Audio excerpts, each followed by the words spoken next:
मेरे प्यारे साथियों, जैसे कि आप देख पा रहे होंगे, आज मैं लालगंज में हनुमान मंदिर में आया था और हमारे पीछे ये हनुमान मंदिर का कुछ दृश्य आप देख पा रहे होंगे। ये है वो हनुमान मंदिर और यहाँ पे हो रहा था रुद्राभिषेक और रुद्राभिषेक का जो कार्यक्रम है इधर हो रहा था। ये ठीक है, जैसे कि आप देख पा रहे होंगे, यहाँ पे मैं आपको दिखाने का प्रयास करता हूँ और बाकी यहाँ पे बहुत सारे लोग भी आए हुए हैं रुद्राभिषेक के कार्यक्रम में। और यहाँ पे वो रुद्राभिषेक कहाँ पे हो रहा था मैं आपको ये भी दिखाने का प्रयास करता हूँ। ये देखिए हमारे पीछे, ये है वो स्थान जहाँ पे रुद्राभिषेक का कार्यक्रम हो रहा था। ये देख पा रहे ठीक है। और मैं आपको थोड़ा सा इस पर दिखाने का प्रयास कर रहा हूँ। ये देख पा रहे ठीक है। ये चलिए, ये यही रुद्राभिषेक है। तो आप यहाँ पे करा रहे थे साथ में? हाँ हाँ, सब लोग करा रहे थे। अच्छा अच्छा, तो आपका नेम क्या होगा? जी, मेरा अनुज कुमार दुबे। अनुज कुमार दुबे जी जी। तो रुद्राभिषेक के बारे में कुछ बताएंगे हमारे दर्शकों को, क्या होता है ये रुद्राभिषेक कई प्रकार से होता है। हाँ, जी। ये रुद्राभिषेक विभिन्न कामनाओं से होता है। बहुत लोग जैसे कि मान लीजिए जिनको धन की प्राप्ति चाहिए कि वो गन्ने के रस से करते हैं, और जो सर्वार्थ कार्य सिद्धि हेतु या घर में सुख संपन्नता समृद्धि बनी रहे, आरोग्यता बनी रहे, हम लोग समन्वित रहे, संगठित रहे, उस कार्य के लिए जो है दूध से, सर्वोत्तम दूध से माना गया है हर कार्य सिद्धि के लिए।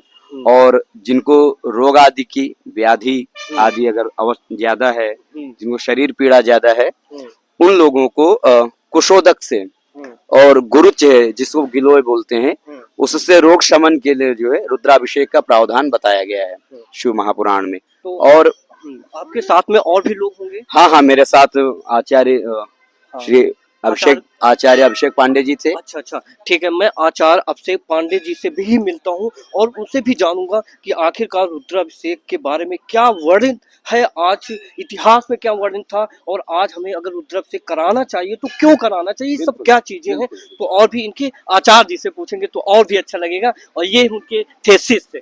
चलिए, थैंक यू। नहीं है, सभी सहयोग कर रहे थे। चलिए, तो यानी सभी सहयोगी हैं। सभी ठीक है, चलिए। तो फिलहाल मैं आचार्य से मिलता हूँ, ठीक है। वो हाँ, आचार्य कहाँ पे मिलेंगे? आचार्य वहाँ पर बैठे हुए हैं। अच्छा अच्छा, आचार्य ठीक है। वहाँ पर।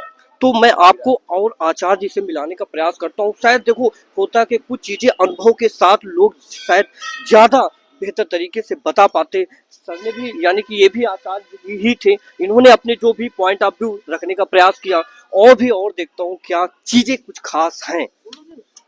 दोस्तों, जिसका बहुत टाइम से इंतजार था, अभिषेक पांडे, आचार्य अभिषेक पांडे, शायद उन्हीं के मुखारबिंद से आज मौका मिलेगा हम सबको भी जानने का, आखिरकार रुद्राभिषेक क्या होता है, इसका इतिहास में क्या वर्णन रहा है, और आज के उसमें अगर लोग कराना चाहते हैं तो क्यों कराएं। तो सारी चीजें डिटेल में समझने का प्रयास करूंगा। तो आइए मिलता हूं आचार्य अभिषेक जी से।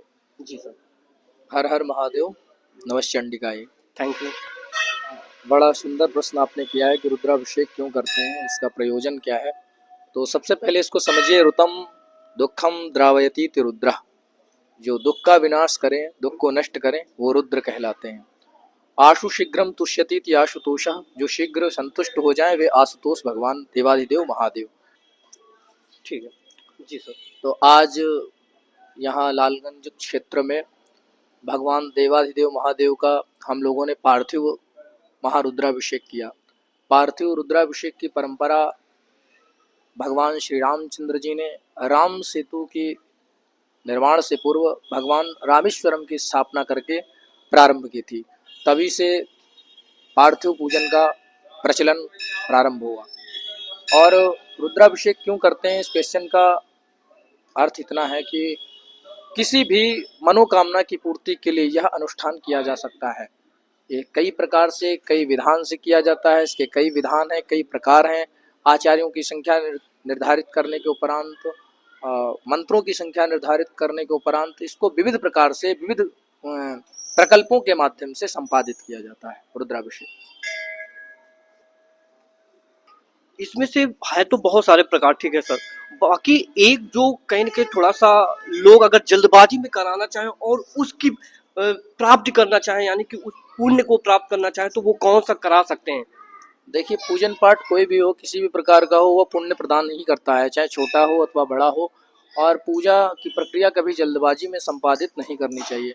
जो भी हो पूजन उसको विधान से करना चाहिए। तो इसमें आपने जो पूछा प्रकार, तो इसमें कई प्रकार मैंने बतलाया कि इसको अपनी अपनी मनोकामना के अनुसार किया जाता है। लोग पुत्र की प्राप्ति के लिए दुग्ध से करते हैं, तो लक्ष्मी की प्राप्ति के लिए गन्ने के रस से करते हैं, तो शत्रु के विनाश के लिए सरसों के तेल से करते हैं, इत्यादि कई प्रकार शास्त्रों में वर्णित किए गए हैं। और जिसकी जैसी मनोकामना होती है वो उस अनुसार रुद्राभिषेक संपादित करके पुण्य फल की प्राप्त भागीदार बनता है। बाकी आपने रुद्राभिषेक के बारे में जानने का प्रयास किया होगा कि वाकई में आखिरकार रुद्राभिषेक क्या होता है। यहाँ पे बहुत सारी चीजें हमने जानने का प्रयास किया और यही वो हनुमान मंदिर है, जैसा कि आप हमारे पीछे आप देख पा रहे हैं, यही वो हनुमान मंदिर है, ठीक है। और जहाँ पे आज रुद्राभिषेक का कार्यक्रम संपादित हुआ है। और चलिए, तो यहाँ पे काफी अच्छा लगा और आचार्य जी ने जैसा कि बताया कि आखिरकार रुद्राभिषेक क्या होता है, क्यों इम्पोर्टेंट है लाइफ में, तो ये सारी चीजें हम यहाँ पे कवर करने का प्रयास किया। इसी के साथ थोड़ा सा मैं आपको मंदिर का भी भ्रमण करा देता हूँ। ये है श्री राम मंदिर, हमारे पीछे जो आप देख पा रहे हैं ये है। और बाकी यहाँ पे ये विश्वकर्मा, ठीक है, भगवान है, जैसे कि आप देख पा रहे हैं। अभी गेट लगा हुआ है, शायद ताला भी देख पा रहे हैं, ताला भी लगा हुआ है, शायद इसका भी एक तिथि निर्धारित है। ऐसे तो खुलता है अधिकतर, पर इसका एक 17 शायद सितंबर एक तिथि निर्धारित है, 17 को ओपन होता है। और बाकी आप यहाँ पे ये सारी चीज़ें यहाँ पे देख पा रहे होंगे। और भी मैं आपको दिखाने का थोड़ा सा और प्रयास करता हूँ। ये शिव दरबार मंदिर है, ये जैसा कि आप देख पा रहे होंगे हमारे पीछे, ये है शिव दरबार मंदिर, ठीक है। और ये हमारे पीछे जो आप देख पा रहे होंगे ये है माँ काली का मंदिर। ये हमारे पीछे का ये जो दृश्य है ये माँ काली का मंदिर है, ठीक है। और चलिए, तो थोड़ा सा आशीर्वाद ले भी लेता हूँ साथ में मिलकर, ठीक है। तो चलिए, और भगवान सभी की जो भी मनोकामनाएं हैं वो पूरी हो, ठीक है। और बाकी बहुत सारी चीजें समझने का प्रयास किया हूँ आज। और ये हमारे पीछे देख पा रहे होंगे, ये भी वो मंदिर है। यानी कि ये अगर देखा जाए, ये उत्तर प्रदेश के रायबरेली डिस्ट्रिक्ट में, ठीक है, लालगंज यानी कि बेहटा चौराहा के पास हनुमान मंदिर पड़ता है। और वहाँ पे ये आपको पूरा माहौल देखने को मिलता होगा। और इसके अलावा यहाँ पे मैं और आपको ये ओमकारेश्वर मंदिर है, ये हमारे पीछे आप देख पा रहे होंगे, ये है वो दृश्य ओमकारेश्वर मंदिर का। तो चलिए और थोड़ा सा दर्शन भी कर लेते हैं साथ में मिलकर, तो आइए। तो जैसा कि आप देख पा रहे होंगे, थोड़ा सा अंधेरा हो गया, शायद आपको स्पष्ट नहीं दिख पा रहा होगा, पर अगर आपके मन में श्रद्धा है तो वो सारी चीज़ें मिलती हैं। तो बाकी ये देख पा रहे होंगे, ये शंकर जी का मंदिर है, ठीक है, ओमकारेश्वर मंदिर यानी कि। और बाकी यहाँ से अगर थोड़ा सा मैं आपको और भी चीज़ें यहाँ से दिखाने का प्रयास करूँ, तो आप अगर बाहर देखते हैं तो बाहर का दृश्य यहाँ पे आपको ये बेहटा चौराहा दिखता होगा। ये है हमारे पीछे ये बेहटा चौराहा का दृश्य, ठीक है। और यहाँ पे थोड़ा सा अगर मैं दिखाने का प्रयास करूँ आप सबको, ये है वो बेहटा चौराहा का पूरा ये दृश्य हमारे पीछे का जो आप देख पा रहे हो। ये हम जब गेट से बाहर की ओर निकलते हैं तो ये हमें दृश्य देखने को मिलता है, ठीक है। ये देख पा रहे हो, ठीक है, काफी मनमोहक दृश्य आपको देखने को मिल रहा होगा, ठीक है। तो बाकी और भी चलता हूँ, और भी सारी चीजें वो देखने का प्रयास करूंगा और चलूंगा इसी के अंदर। तो चलिए चलता हूँ, यानी कि वो इस गेट से मैं अभी एंट्री कर रहा हूँ, ठीक है। और चलो, तो काफी अच्छा का यहाँ का माहौल जो देखने को मिला है वाकई में काफी अच्छा है। और कोई भी कहीं न कहीं अगर धर्म साथ से जुड़े हुए कोई भी स्थान हो, और सभी कहीं न कहीं अपना एक वजूद होता है सभी का। बाकी आपने जो अभी देखा है रुद्राभिषेक का जो भी कार्यक्रम था, यानी कि आपने जो भी रुद्राभिषेक का कार्यक्रम देखा, ये देख पा रहे होंगे हमारे पीछे का ये जो दृश्य आप देख पा रहे होंगे, ये दिव्य, ठीक है, भव्य रुद्राभिषेक, ये वही वो स्थान है, ठीक है। हमने आपको एड्रेस बताया जैसे हनुमान मंदिर, बेहटा चौराहा, लालगंज। और ये, ठीक है, आचार्य ये आप देख पा रहे होंगे, ठीक है। बाकी और भी नजदीक थोड़ा, बाकी जिसका इंटरव्यू अभी हमने कवर करने का प्रयास किया वही वो आचार्य अभिषेक पांडे जी हैं। और बाकी मैंने यहाँ पे ये जो पोस्टर थोड़ा सा हम दिखा देता हूँ, ये देख पा रहे होंगे, ठीक है, यही वो, ठीक है।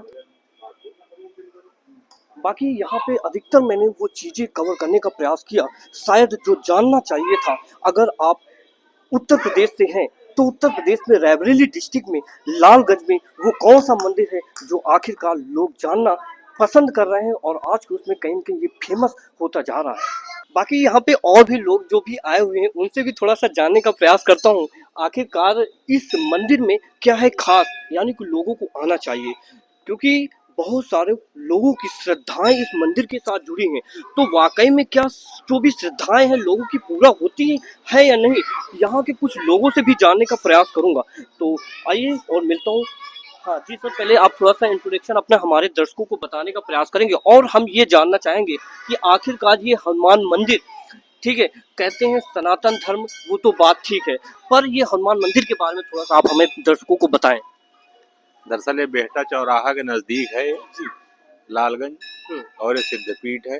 जो कोई भी यहाँ कोई मान्यता लेकर आता है तो उसकी पूरी होती है। अच्छा, हाँ, तो ये आपका अनुभव, आप अपना अनुभव बताइए क्योंकि ऐसे तो हम कुछ भी कह सकते हैं क्योंकि आज का प्लेटफॉर्म है सोशल मीडिया, हम कुछ भी बना के डाल सकते हैं, पर आप एक एग्जैक्ट बताइए कि आपका अनुभव क्या रहा है, आपके साथ अगर हुआ होगा तो लोग शायद ज्यादा को रिलेट कर पाएंगे। दरअसल हमारे बाबा एक चुनाव लड़ते थे यहाँ डलमऊ, अच्छा तो सरेनी से आते थे यहाँ दर्शन करते, अच्छा। और मानता यहाँ जो है माने, हम्म, और वो पूरी भी हुई, मुकदमा जीते। हम्म, ये खुद की घटना है मतलब। अच्छा, हाँ, वाह। तो यानी कि काफ़ी श्रद्धाएं हैं लोगों की, तो हमें भी लगता है कि कहीं न कहीं आना चाहिए। और बाकी हम अगर आस्था और परंपरा से कहीं न कहीं जुड़े रहते तो हमारा कुछ नहीं मिलता, तो हमारा माइंड ज़रूर फ्रेश रहता है, इतना हम कह सकते हैं। और इस यानी कि हनुमान मंदिर में, यानी कि जो कहीं न कहीं अगर देखा जाए आज महाराज जी के तौर पर इस संस्था को, यानी कि कह सकते हैं हनुमान मंदिर में वो पधारे हुए हैं और ये बहुत दिन से काफ़ी दिन से है इस मंदिर में और काफ़ी इनका एक्सपीरियंस रहा हुआ इन, और थोड़ा सा हम इसे जानने का प्रयास करूंगा सर जी। तो थोड़ा सा हनुमान मंदिर में, और आप यहाँ पे कब से हैं, थोड़ा सा एक्सपीरियंस हमारे दर्शकों को बताएं। हमको यहाँ 3 साल हो गया है। 3 साल से आप यहाँ पे, जी जी। और कुछ बताना चाहेंगे हमारी श्रद्धाएं कैसे बढ़ी लगातार, अगर आप कुछ बताना चाहें। यहाँ हनुमान जी का मंदिर है और संकट कटे मिटे सब पीरा जो सुमिरे हनुमत बलवीरा। ठीक है, थोड़ा सा हम अंदर आके थोड़ा सा और अच्छे से क्लियर करते हैं, ठीक है। तो हम जैसा कि आप देख पा रहे हो हम अंदर आते हैं और भी सारी चीजें क्लियर करने का, क्योंकि हम बेहतर तरीके से शायद और भी चीजें समझ पाएंगे और लोगों तक वो शायद वो जानकारी जा पाएगी। तो आइए, ये वो गेट है जैसा कि आप देख पा रहे होंगे, और ये हनुमान मंदिर का ये जो दृश्य है, ये बड़े हनुमान जी पूरे लालगंज में अगर देखा जाए फेमस है। और हमें जहां तक लगता है ये पूरे रायबरेली डिस्ट्रिक्ट का ऐसा हनुमान मंदिर होगा जो कहीं ना कहीं एक बहुत बड़ा भव्य मंदिर है, जैसे कि आप हमारे पीछे देख पा रहे होंगे, यही वो हनुमान मंदिर है, ठीक है। और सबसे बड़ा माना जाता है ये हनुमान मंदिर, ठीक है, और देख पा रहे होंगे। और बाकी इस महाराज जी से और भी चीजें जानने का प्रयास करूंगा, आखिरकार इस मंदिर में क्या है खासियत, थोड़ा सा जानेंगे। तो बाकी थोड़ा सा हम इसे जानने का प्रयास करेंगे, आखिरकार हमें धर्म का मार्ग क्यों अपनाना चाहिए, थोड़ा सा हमारे दर्शकों को जरूर बताएं। धर्म से ही धर्मार्थ हाँ बिल्कुल की प्राप्ति है। धर्म होगा तभी अर्थ की कामना होगी, बिल्कुल। और अर्थ है तभी सब कुछ संभव है। हम्म, ये जो आज रुद्राभिषेक हुआ है यहाँ पे, बिना अर्थ के नहीं हो सकता है। बिल्कुल जब तक आपके पास अर्थ नहीं होगा तब तक आप सामग्री कैसे इकट्ठी करोगे बिल्कुल। और सुविधाएं कैसे पाओगे। तो इसमें धर्म भी है और अर्थ भी है, दोनों हैं। इसलिए ये जो कार्य हुआ है धर्मार्थ के लिए हुआ है, लोक कल्याण के लिए हुआ है। ठीक है, अब बाकी हमारे आज नवयुवकों के लिए कुछ एक लाइन बोलना चाहें आपको, अगर लगता है कि वो जरूर उसको फॉलो करें शायद, क्योंकि कहीं ना कहीं बहुत आज के उसमें प्लेटफॉर्म, क्योंकि डिजिटल प्लेटफॉर्म में बहुत सारे डिस्ट्रैक्शन अगर देखने को मिलता है, तो आप हमारे युवकों के लिए एक कोई लाइन बोलना चाहें। हम तो यही बोलेंगे कि कलयुग में विशेष हनुमान जी की आराधना है। सभी को हनुमान चालीसा का पाठ करना चाहिए, क्योंकि इसमें लिखा हुआ है, जय जय जय हनुमान गोसाई कृपा करो गुरुदेव की नाई। और अगर गुरुदेव की कृपा हो गई तो सब कुछ संभव है जीवन में। तो हनुमान जी को ही, जिसके गुरु नहीं है वो हनुमान जी को ही गुरु मान करके इस हनुमान मंदिर में आकर के, या जहाँ कहीं भी मंदिर हो हनुमान जी का, वहाँ पे दर्शन करके हनुमान चालीसा का नित्य पाठ करना चाहिए। चलिए, बहुत बहुत थैंक यू समय देने के लिए आपको। जी, जय जय श्री राम। जय श्याम। तो जैसा कि आपने देखा होगा, तो यानी कि इन्होंने कहीं न कहीं क्या बताया कि कहीं भी, ठीक है, ज़रूरी नहीं कि आप अगर दूर रह रहे हैं, ठीक है, अब ज़रूरी नहीं आप अगर अपने घर में भी अगर एक ऐसा स्थान बना लेते हैं, वहाँ पे भी आप हनुमान चालीसा का पाठ बेहतर तरीके से कर सकते हैं, ठीक है। केवल इससे हम समाज को ही नहीं सुधार सकते, अपने आप को भी सुधार सकते हैं, क्योंकि जब हमारा मन तन सब अच्छा रहेगा तो शायद हम देश के प्रति भी कुछ अच्छा सोच सकते हैं और अच्छा कर सकते हैं। तो बाकी आप सबको बहुत बहुत थैंक यू, और मिलता हूँ किसी नए वीडियो में और किसी नए टॉपिक को क्लियर करते हुए। बाकी मैं आशीर्वाद ले लेता हूँ, ठीक है, जैसा कि आप देख पा रहे होंगे। चलिए।